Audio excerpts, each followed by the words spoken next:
Updating the story we first brought you in August about the story of Derrick Broze. He's the Houston mayoral hopeful, blocked from the ballot because of a nonviolent felony conviction nearly 20 years ago.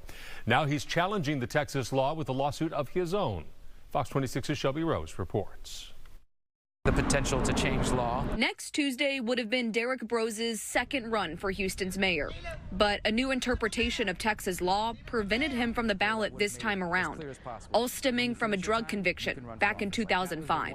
He served his time and is now clean. That overall is just not a good feeling to kind of have that judgment held over me. And more importantly, there were people in Houston who wanted to vote for me and wanted to support me on the ballot. So it was disappointing to not see that, be the end result. So he's doing something about it, filing a lawsuit against the state of Texas. There's one specific line on the candidate application form Broze is focusing on.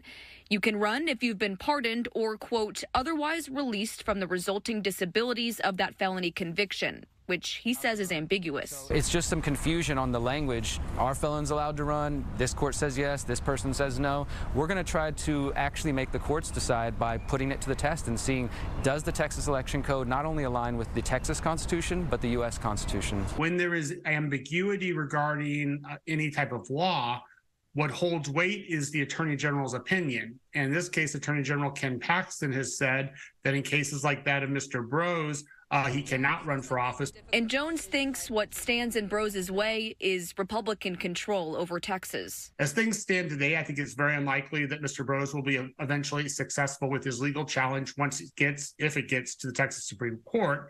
And the prospects for getting the legislature right now under Republican control to pass legislation providing more rights for former felons seems like a pretty tough sell. But Broze says he is willing to negotiate, understanding that violent felony convictions are vastly different than what he faced. I think there's a conversation there. Maybe not all felons and not all crimes should be treated equally, but I do think in case of people like myself, nonviolent, no weapons involved, etc., that we should be allowed to continue our lives and serve our communities. The lawsuit was only filed less than a week ago, so Broze is currently awaiting the legal process to begin. Reporting in Houston, Shelby Rose, Fox 26 News.